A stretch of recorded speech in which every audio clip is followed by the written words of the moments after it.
In this quiet space of Dreamtime Science, we turn down the volume of the universe to hear its subtlest secrets. Let's explore the cosmos at the perfect pace for peaceful contemplation. You know what's fascinating? I've been thinking about how some creatures carry their own little lights inside them, almost like nature's own living light bulbs. There's something remarkable about how these glowing wonders can brighten the darkest depths or quiet forests, and I can't wait to share the gentle magic behind their soft, shimmering glow. Your gentle engagement through likes and subscriptions illuminates this quiet corner of knowledge. Let me know in the comments what scientific mysteries you'd love to explore together. First, let's create the perfect space for learning. Cocoon yourself in comfort, release any lingering tension, and let your breath become soft and steady. Out beyond the reach of city lights, where the world's din surrenders to the gentle pulse of waves, lies a realm seldom seen, yet older than myth, more wondrous than the richest tapestry of human imagination. Here, in the velvet darkness beneath the ocean's skin, the sea itself kindles with secret fire. A solitary swimmer might trail their hand through the water and find, with a gasp, that their fingers are leaving streaks of blue-green flame, as if they'd awakened the spirits of the deep. This is the dance of the glowing sea, where bioluminescence, life's own starfire, unfolds in a perpetual and silent ballet. Bioluminescence. The very word is a spell, conjuring visions of ghostly lights adrift in shadowed water, of creatures that carry the cosmos within their flesh. It is a phenomenon both ancient and perpetually reborn, as old as the first fragile cells that learned to coax energy into radiance and yet, for us, forever new.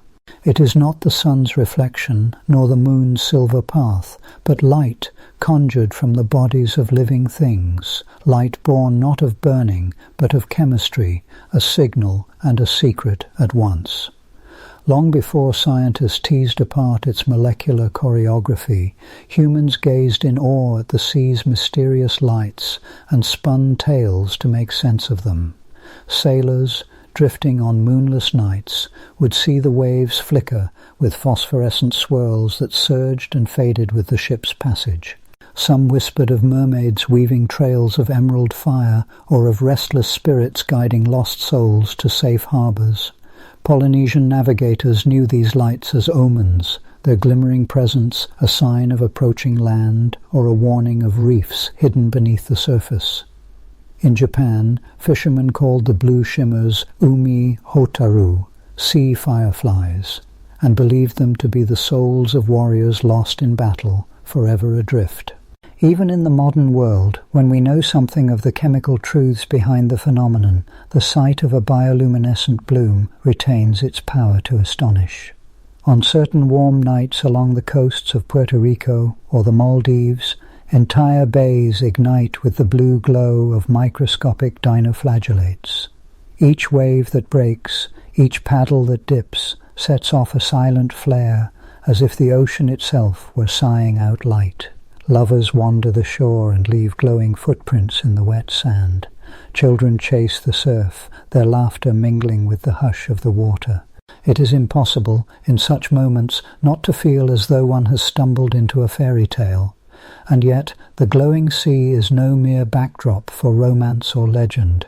It is alive, fiercely so, each point of light a pulse in the great living heart of the ocean.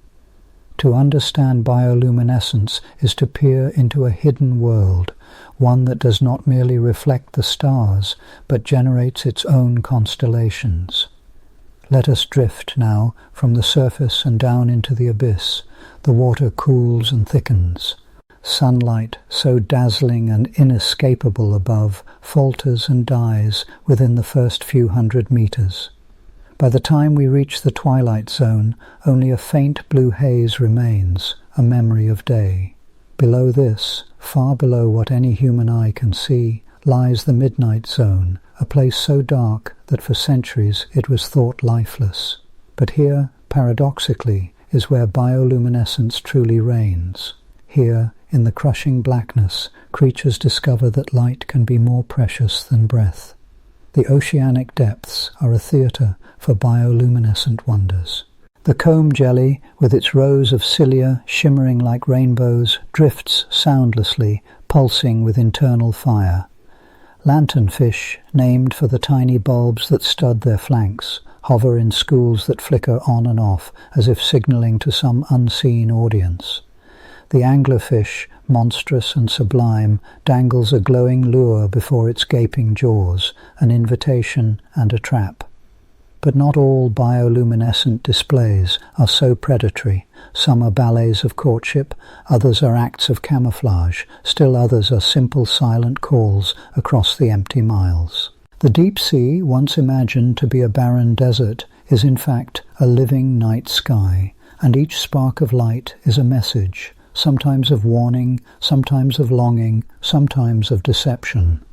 It is perhaps no wonder, then, that the glowing sea has haunted the dreams of artists, writers, and filmmakers for generations.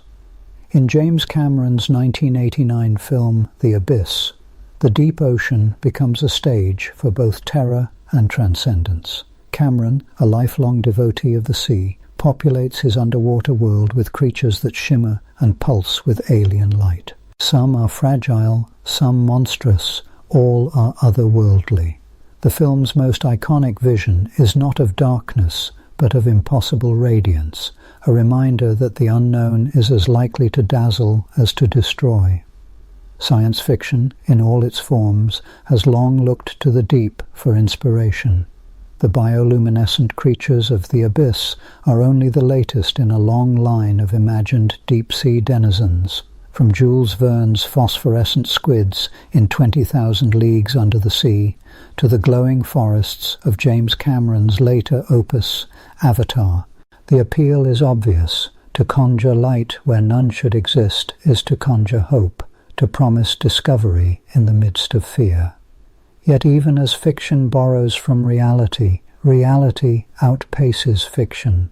For the true inhabitants of the deep, bioluminescence is not magic, but necessity, a language evolved over hundreds of millions of years, honed by the unyielding pressures of survival. The mechanisms are as varied as the creatures themselves. Some generate light through specialized organs called photophores, packed with chemicals that react to produce a cool, steady glow.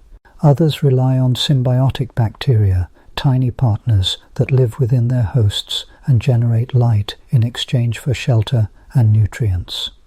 In the case of the Hawaiian bobtail squid, these bacteria are carefully cultivated and fed, their light used to mask the squid's shadow from predators below, a living cloaking device evolved long before human stealth technology.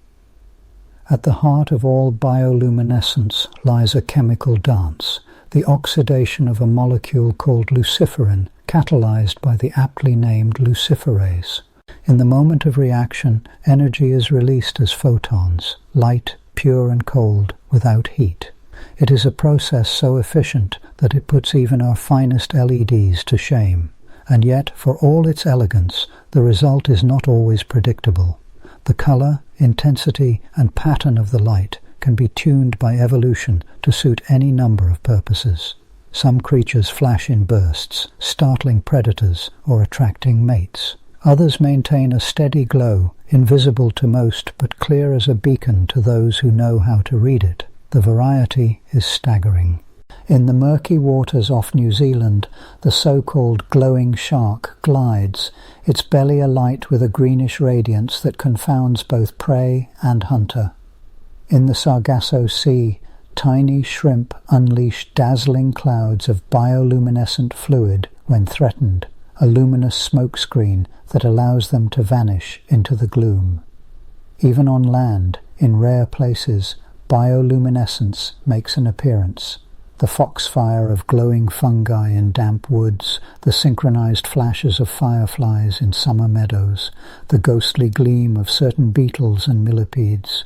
But it is the ocean, vast, ancient, and largely unexplored, that remains the true kingdom of living light. It is estimated that up to 90% of deep-sea organisms produce some form of bioluminescence. The sheer diversity of strategies is breathtaking, from the strobing displays of siphonophores to the subtle twinkle of copepods. For many of these creatures, light is the one currency that matters, the means to attract, repel, deceive, or survive. Despite centuries of observation, the full story of bioluminescence is still being written.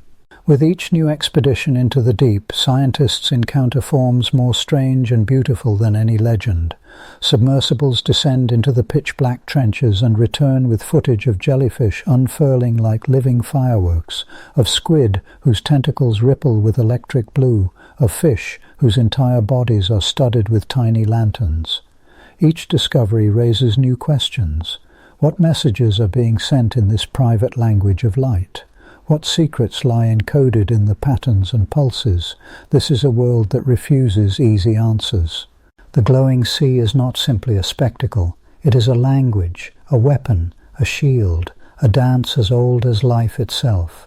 When we gaze upon it, we are not merely witnesses to beauty, but to the ceaseless struggle and creativity of evolution. And perhaps to something more, a reminder that the universe is stranger and more wonderful than we can ever truly know. In the quiet hours before dawn, when the land is still and the sea breathes softly, the ancient partnership between darkness and light continues. Somewhere in the blackest depths, two lanternfish cross paths, their bodies flickering in coded bursts. A comb jelly pulses upward, trailing a rainbow of sparks. Far above, a lone swimmer, unaware of the dramas unfolding beneath, dips a hand into the surf and gasps as the water bursts into blue flame. For a moment, the boundaries between science and magic, fact and dream, dissolve. It is enough simply to watch and wonder. And so the dance goes on, a ceaseless, wordless conversation in the language of light. Each glimmer on the waves, each flash deep in the abyss, is a chapter in a story still unfolding.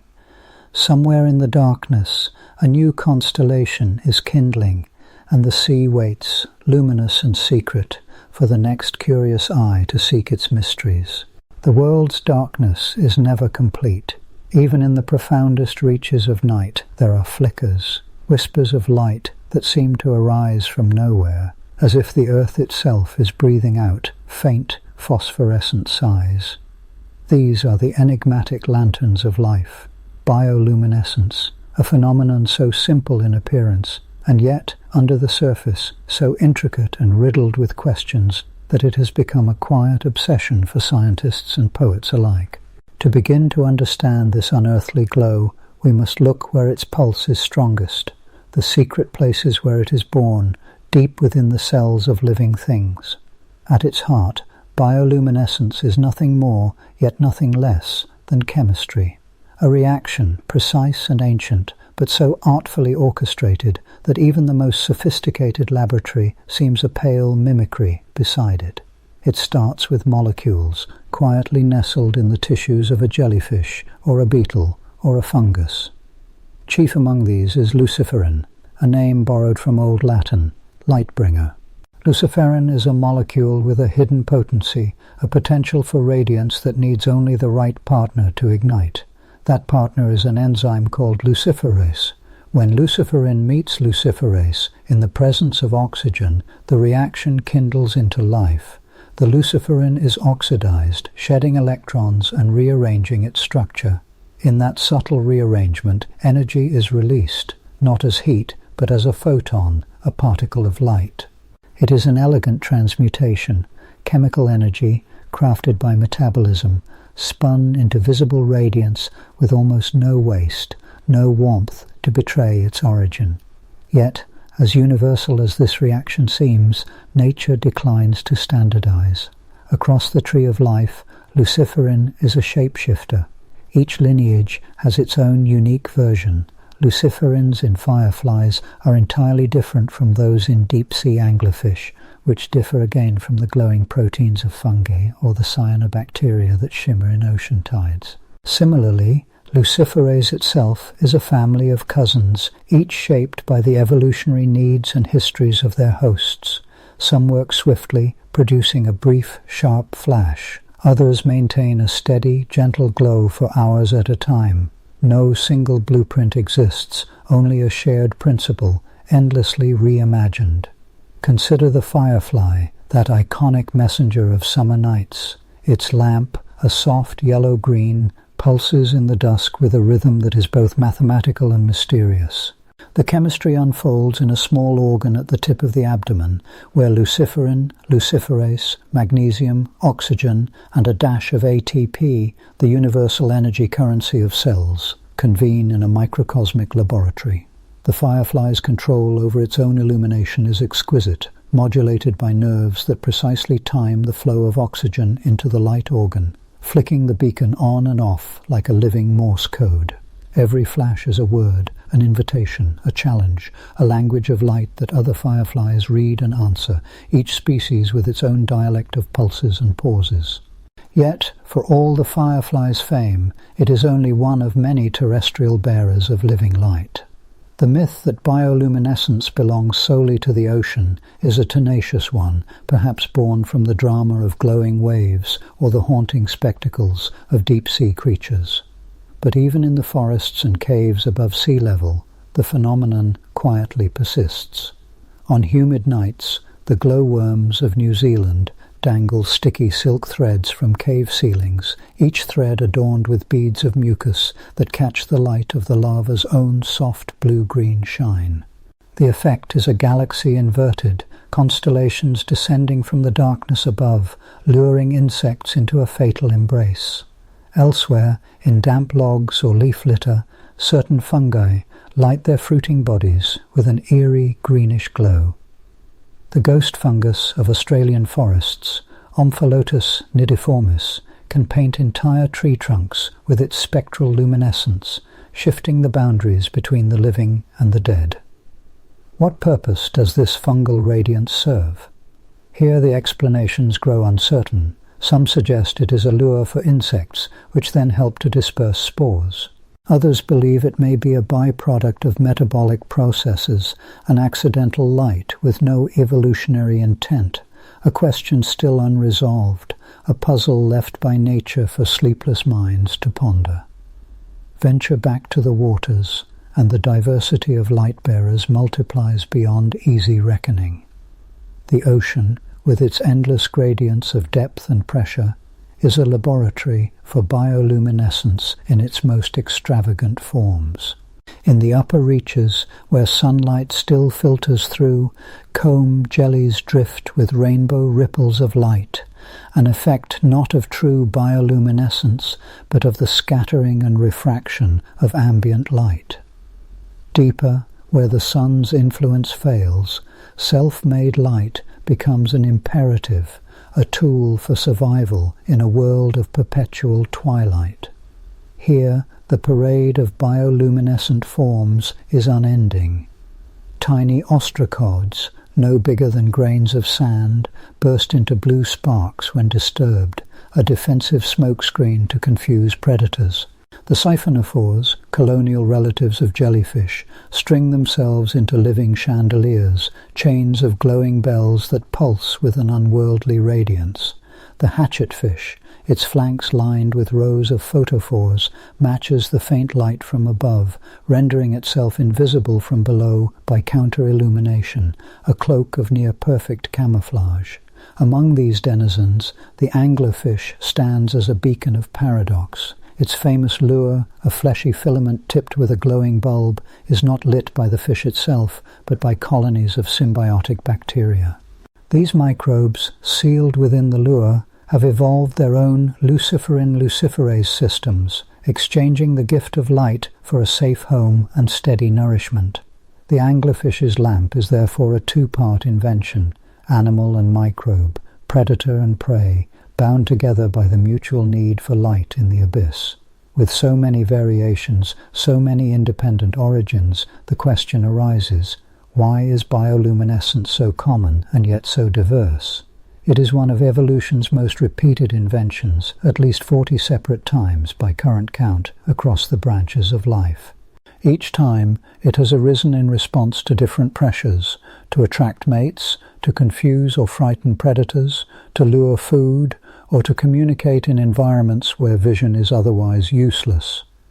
And yet, despite its prevalence, the underlying chemistry is almost always different, a testament to the improvisational genius of evolution, spinning new solutions from old problems, never content to copy but always to invent afresh.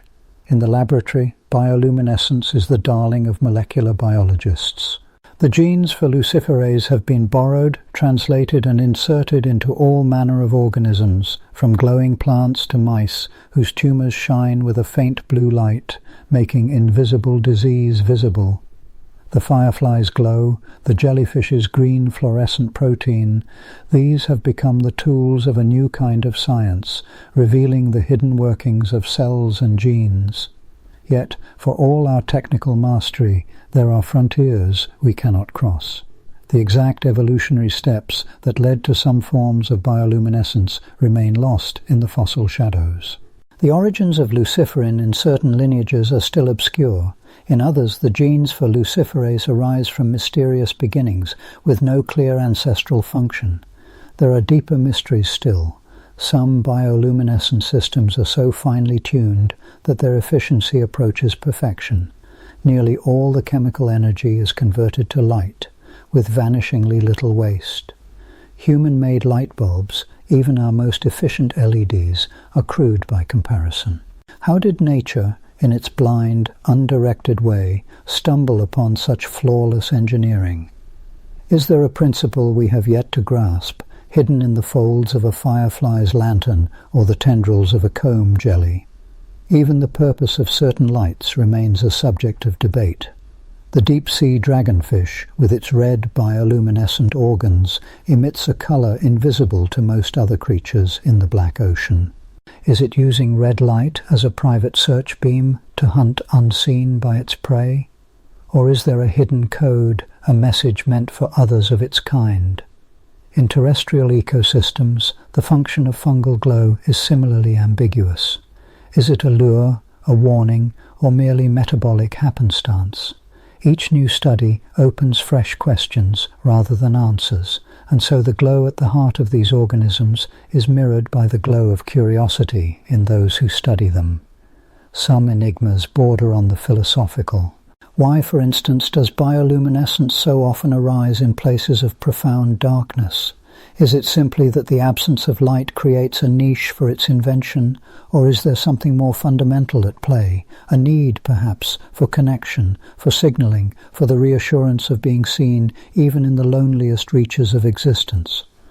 The ocean's midnight zone is a world without landmarks, where every flash or flicker may be a lifeline, a call across the void. On land, a single firefly's pulse can summon a mate from the far side of a meadow, bridging the silence with a signal of hope. In both cases, light becomes language, a grammar written not in sound or scent, but in photons. Our understanding, for all its advances, is pierced by paradox. The more we unravel the mechanics of bioluminescence, the more we encounter its unpredictability, its resistance to neat classification. Every new luciferin discovered, every novel photophore mapped, extends the boundaries of the unknown rather than diminishing it. There are species known only from a single, fleeting observation, a jellyfish glimpsed in a submersible's spotlight, a fungus glowing once before its habitat was lost. Their chemistry, their purpose, may never be fully revealed. The living light is ephemeral, its meaning sometimes lost with the creatures that bear it. Yet, in this incomplete knowledge, there is a kind of beauty, a reminder that not all questions must yield to answers, that some mysteries exist to draw us onward, to illuminate the path ahead. The enigma of natural neon is not a puzzle to be solved and set aside, but a living thread, weaving through the tapestry of life, linking the seen and the unseen, the known and the unknowable. Still, as we examine the glow, tracing its origins and implications, we find ourselves drawn onward toward the places where human curiosity and natural wonder merge. What, after all, does it mean to witness such light, to stand in the presence of living luminescence? Is our fascination merely scientific, or is there something deeper, a sense of kinship, of shared longing, of darkness pierced by hope? In the quiet places where bioluminescence thrives, there are stories still unfolding, secrets carried in the flicker of a firefly or the shimmer of a distant wave. The journey into these luminous realms is far from ended. There remain questions without answers, lights without names, and a darkness that is never truly complete, awaiting the next discovery, the next gentle spark. If you listen closely to the hush of the ocean's midnight zone, or step quietly into a forest cave where time seems to hang in droplets, you might feel the silent presence of something ancient and luminous. For centuries, humans glimpsed this hidden light, but could not yet touch or truly know it. Tonight, let us slip softly into the world of those who have tried, those patient architects of discovery who, with lanterns and microscopes and courage, have devoted themselves to the study of bioluminescence, the art and science of illuminating the invisible. The earliest records of humanity's awe before living light are threaded through history like glimmers in the dark. Philosophers of Greece, chroniclers of Rome, healers and fishermen all noticed the strange blue flicker that followed oars or the pale green flames of decaying wood. Aristotle mused on the cold fire of the sea, noting that it gave no warmth. Pliny the Elder described a fish whose body, when eaten, made the mouths of diners glow, an image both unsettling and magical. Yet for millennia, these lights were less a subject of inquiry than of wonder, woven into the fabric of folklore and myth. The first real steps toward scientific understanding began not in grand laboratories, but on the decks of ships and in the palm of the hand. In the 18th century, naturalists voyaging through the Caribbean or along the coasts of Japan collected strange creatures that seemed to carry stars within their bodies: jellyfish, brittle sea pens, fireflies, and luminous mushrooms. They pressed these specimens into bottles, gently coaxed their glow in the darkness of their cabins, and scribbled notes by candlelight. One such observer was Raphael Dubois, a French pharmacologist with a poet's soul. In the 1880s, Dubois became entranced by the glow of the pyrophorus, the click beetle of the West Indies. He devised a series of careful, almost reverential experiments. He dissected the beetle's light organs and ground them into a paste, mixing this with seawater. The result, to his amazement, was a brilliant blue-green light, even outside the beetle's body. He then discovered that if he boiled the extract, the light disappeared, but could be restored by adding a fresh extract from another beetle. Something heat-sensitive, an enzyme, was necessary for the glow. Dubois named this substance luciferin, and the activating enzyme luciferase, terms still used today, echoing the Latin for light-bringer. Dubois' discoveries marked a turning point. The light of bioluminescence was not the stuff of magic, but of chemistry. The path forward would be lit not by candles, but by the tools of science, test tubes, filters, and eventually the electron microscope. Yet the study of bioluminescence posed unique challenges, for most of its practitioners were forced by necessity to become inventors. The light itself was exquisitely faint, easily drowned by a stray beam of sunlight or the flicker of a lamp. Early researchers learned to work in utter darkness, developing a sensitive reliance on their eyes. They built dark rooms lined with velvet and fashioned ingenious instruments to detect the merest glimmer. The photographic plate became a crucial ally. In 1926, American zoologist E. Newton Harvey produced some of the first long-exposure images of glowing jellyfish. He would sit for hours beside his microscope, adjusting the focus by touch, watching as the ghostly shapes of Equirria jellyfish traced their own hypnotic signatures onto silvered emulsion. The ocean was, and remains, the richest reservoir of living light. But to reach its deepest, most incandescent secrets required new technologies. The descent began in earnest in the mid-20th century as engineers and oceanographers developed the bathyscaphe and eventually the remotely operated vehicle. These were not merely submersibles, but time machines, able to deliver scientists to the same darkness that had reigned since the world's beginning. In 1960, Don Walsh and Jacques Piccard piloted the bathyscaphe Trieste into the Mariana Trench, nearly 11 kilometers beneath the waves. Their journey is recounted in spare, matter-of-fact prose, but between the lines one senses awe. Upon flicking on their submersible's external lights, they glimpsed tiny, spark-like creatures drifting past, their bodies flickering in response to the sudden glare. Later expeditions, equipped with more sensitive cameras, would reveal an astonishing ballet. Comb jellies, spiraling ribbons of light, lanternfish, pulsing coded signals, siphonophores stretching for meters, their bodies studded with living bulbs. In these depths, where sunlight never penetrates, bioluminescence is the currency of existence, the language of survival. To capture this elusive spectacle, scientists deploy an arsenal of modern tools. High-sensitivity digital cameras, cooled to reduce electronic noise, can detect a single photon. Spectrophotometers dissect the glow, separating it into its spectral components, revealing, for instance, that the light of deep-sea creatures is often shifted toward blue, the wavelength that travels farthest through salt water. Remotely operated vehicles, guided by pilots on the surface, hover silently in the abyss, their cameras shielded from their own lights by clever hoods. Some researchers have even developed stealth cameras, which use only the faintest red illumination, just enough for navigation, but invisible to most marine life. Yet technology alone is not enough. The study of bioluminescence demands patience, improvisation, and a willingness to be surprised.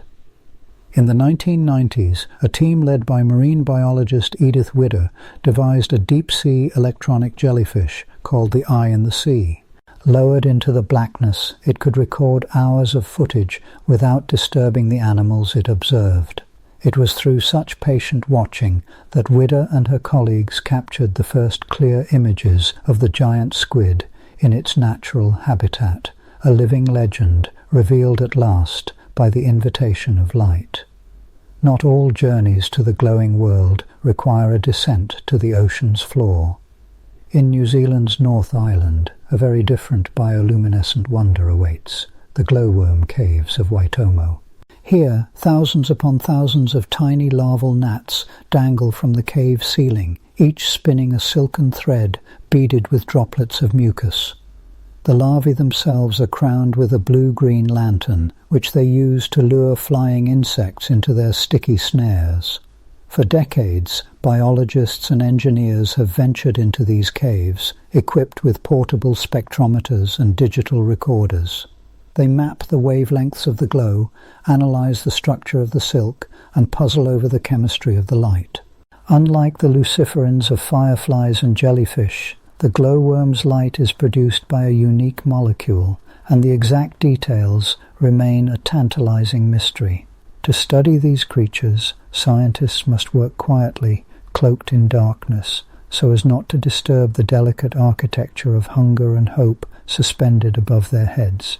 Beyond mere observation, researchers have sought to harness bioluminescence as a tool, a way to reveal the invisible workings of life itself. One of the most profound examples comes from the humble jellyfish Equoria victoria, which drifts in the cold currents off the Pacific Northwest. In the 1960s, Japanese scientist Osamu Shimomura and his colleagues painstakingly collected thousands of these jellyfish, extracting a simple, almost colorless protein. To their astonishment, when this protein was exposed to calcium ions, it emitted a vivid green glow. They named it green fluorescent protein, or GFP.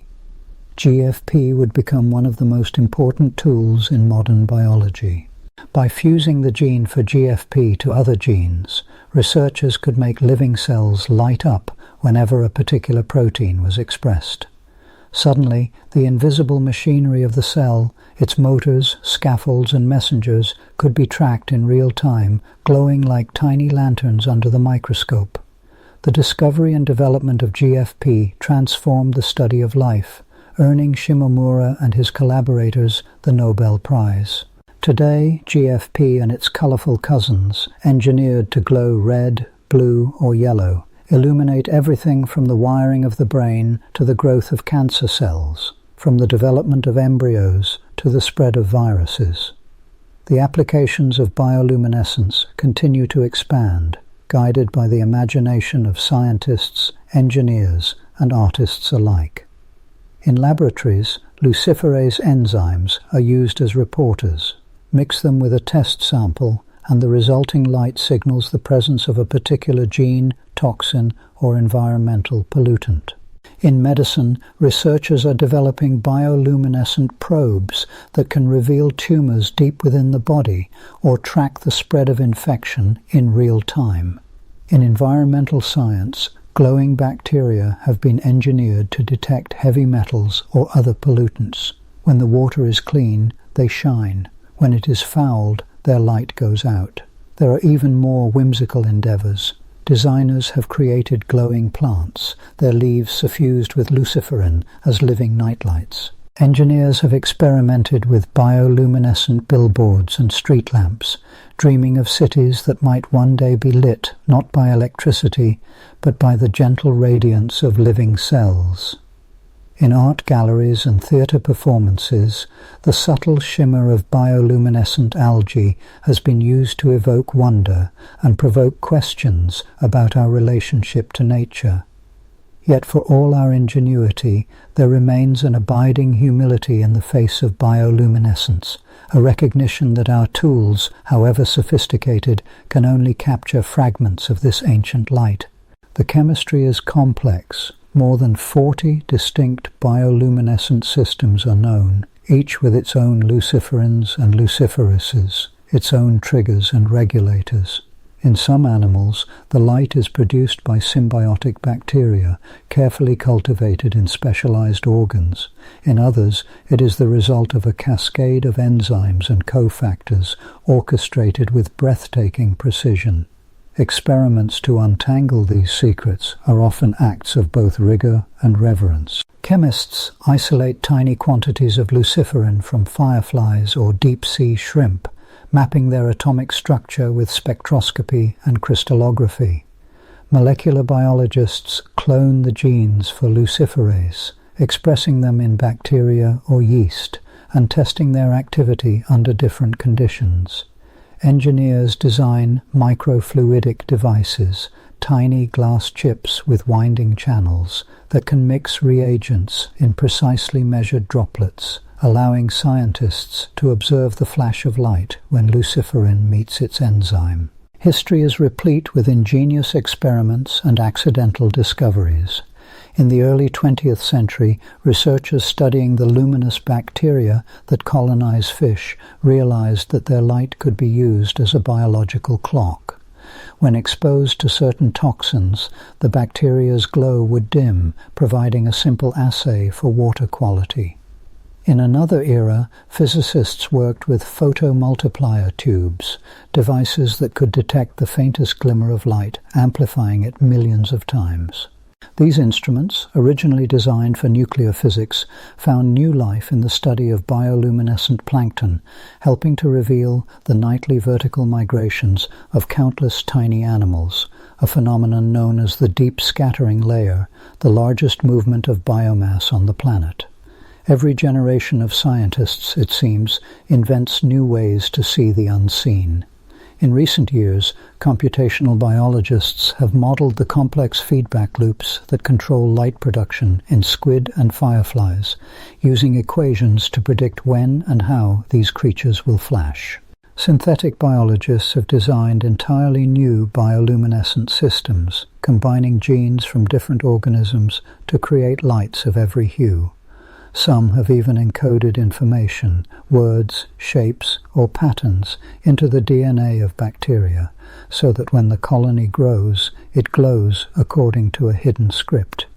Still, for all the wonders wrought by human hands, there is a certain magic that remains untamed.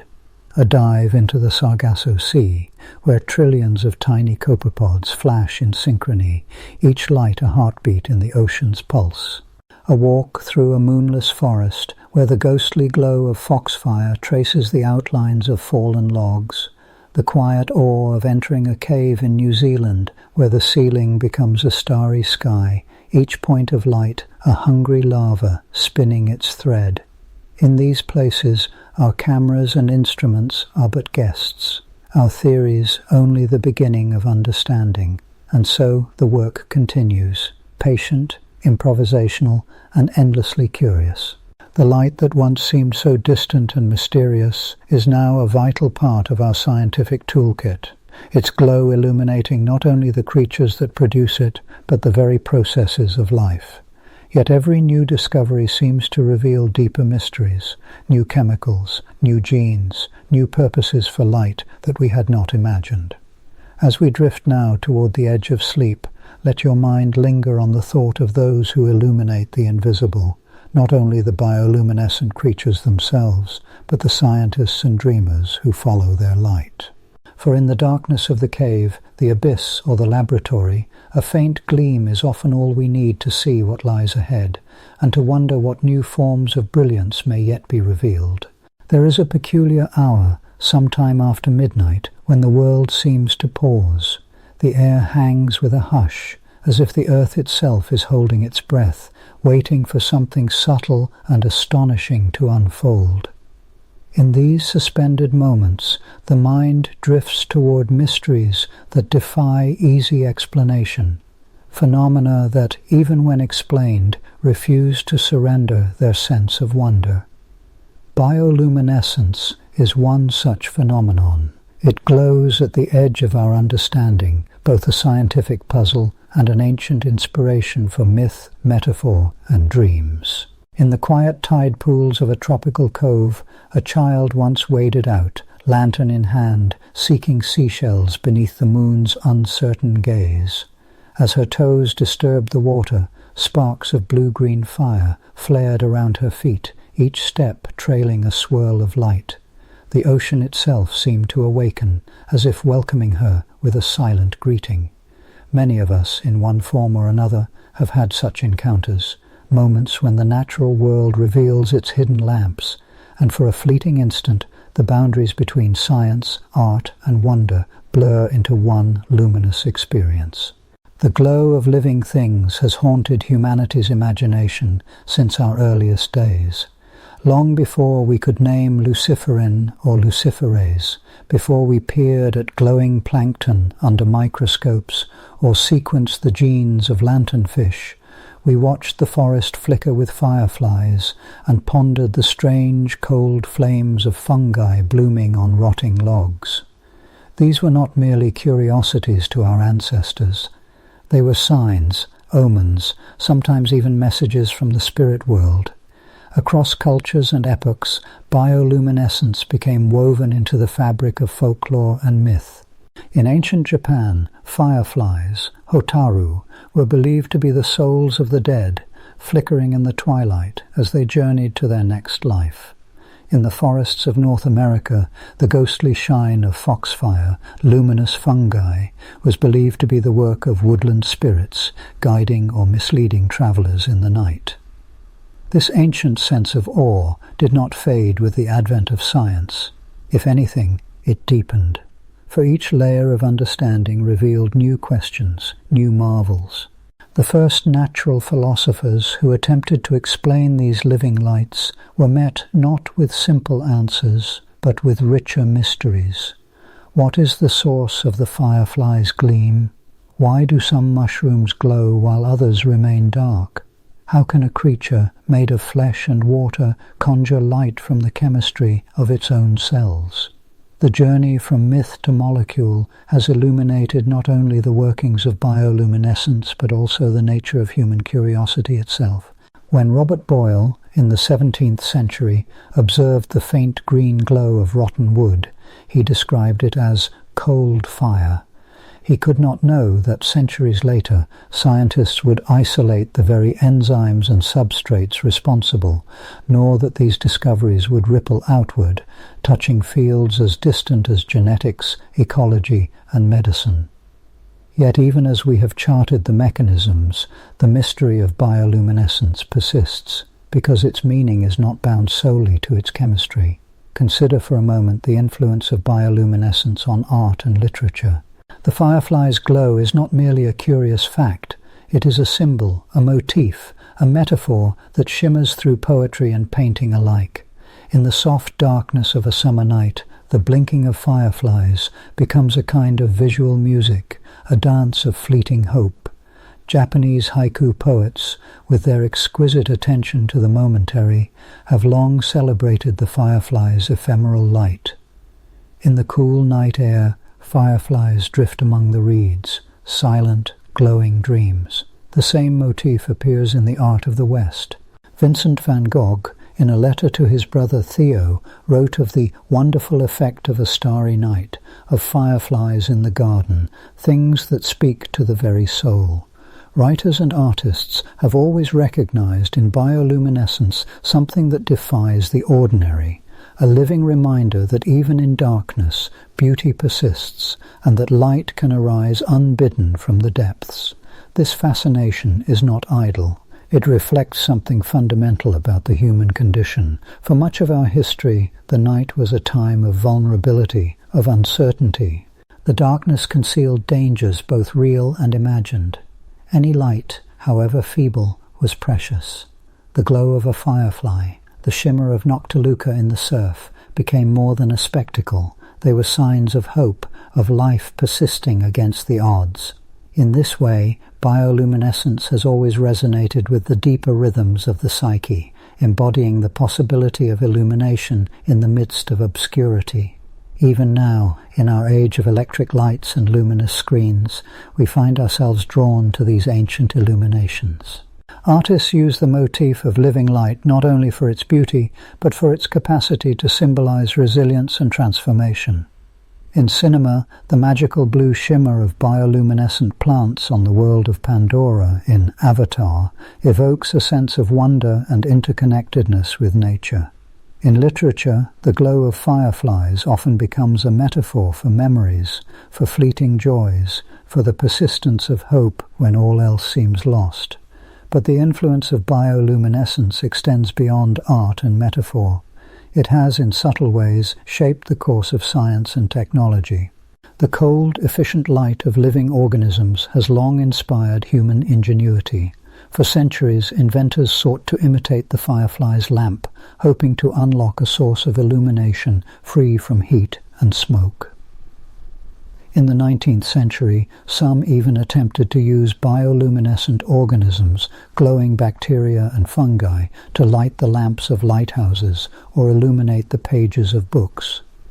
These attempts, though quaint by modern standards, hinted at a future in which the secrets of living light might be harnessed for human needs.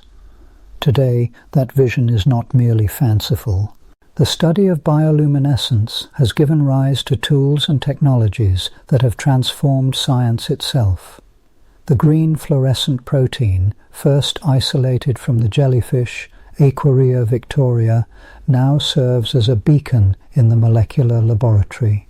By attaching this gene to other proteins, scientists can watch the dance of life unfold within living cells, tracing the currents of development, disease, and healing with a clarity once unimaginable.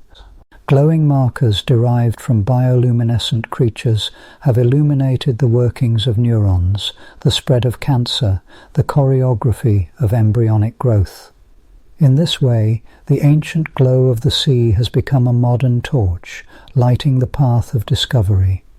Beyond the laboratory, there are those who dream of cities softly lit by bioluminescent trees or streets lined with glowing algae. These visions, though still distant, speak to a longing for harmony with the natural world, a desire to create light that is gentle, sustainable, and alive. The quest for sustainable illumination, inspired in part by the efficiency of biological light, continues to challenge engineers and designers. What might it mean to build a world where our lamps are as gentle as fireflies, as enduring as the glow of the deep sea? This question, at once practical and poetic, lingers on the horizon of possibility.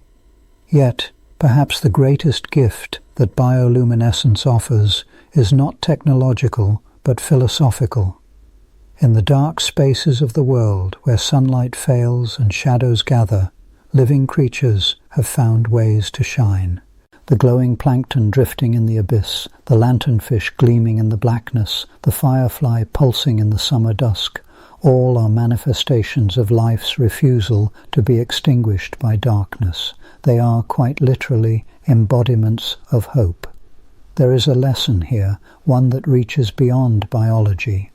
The world is not always easy or bright. There are times, both for individuals and for civilizations, when the night seems endless, when certainties falter and the way forward is obscure. In such times, the image of a light arising from the darkness becomes more than a symbol. It becomes a guide, a reassurance that even in the deepest night there are sources of illumination. Bioluminescence thus becomes a metaphor for wisdom and resilience. It reminds us that light does not always come from without. Sometimes it arises from within. The lamp of knowledge, the spark of insight, the gentle radiance of kindness. These are all forms of inner luminescence, ways in which life persists and prevails against the odds. The firefly's glow, cold and silent, is as much a testament to the ingenuity of evolution as it is to the enduring spirit of life. One might pause to consider how deeply this idea is woven into our collective consciousness. Across cultures, light is a symbol of understanding, of enlightenment, of the triumph of good over evil. The ancient Greeks spoke of Prometheus stealing fire for humanity, a mythic parallel to our fascination with luminous creatures. In the Vedic tradition, the festival of Diwali celebrates the victory of light over darkness, knowledge over ignorance. In each case, there is an implicit recognition that darkness is not merely the absence of light, but a state to be overcome, a challenge to be met with creativity and courage. Bioluminescence, in its many forms, is a living demonstration of this principle. The glow of a jellyfish in the abyss is not a denial of darkness, but an answer to it, a way of weaving beauty and function out of necessity. The firefly's signal is both a call and a promise, a brief beacon that says, "I am here, I endure, I shine." This motif finds expression even in our modern idioms. We speak of shedding light on a problem, of bright ideas, of illuminating discussions. These metaphors are not arbitrary.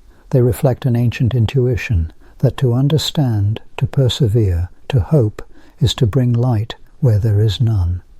The fascination with bioluminescence is, in a sense, a fascination with the possibility of transformation, the hope that something unexpected, beautiful, and necessary can arise from the most unpromising of circumstances. Perhaps this is why the encounter with living light, whether in the laboratory or the wild, never quite loses its power. It is an invitation to see the world differently, to recognize that underneath the surface of things there are currents of energy, of meaning, of connection, waiting to be revealed. The shimmer of bioluminescent plankton in the wake of a boat, the pulsing dance of fireflies in a meadow, the ghostly blue of a jellyfish trailing through the dark, each is a reminder that the world is alive with possibilities, that mystery and meaning are never far apart. As you rest tonight, consider the unseen lights that fill the darkness, the hidden lamps of the forests, the glowing tides of distant seas, the silent symphony of signaling creatures beneath the waves. In the hush that settles between waking and sleep, let the image of bioluminescence linger, not as a solved problem, but as an open question, a gentle, persistent wonder that invites us to look deeper, to seek light not only in the world, but also within ourselves. For the night is long, and the ways of life are many. Yet even in the deepest darkness, the smallest spark can kindle a new beginning, a fresh understanding, a quiet hope. The story of bioluminescence, with all its science and poetry, is not merely the tale of glowing creatures. It is also the story of our own search for meaning, for connection, for light in the age-old darkness. And in the silent reverberation of that search, perhaps, lies the truest glow of all. As our gentle journey through nature's living light bulbs drifts to a close, like a comet tail fading into the hush of space, may the soft glow of bioluminescence linger in your dreams tonight. Rest easy beneath the twinkling stars, and when your heart longs for more cosmic wonders, return with me for another quiet voyage through the mysteries of Dreamtime Science.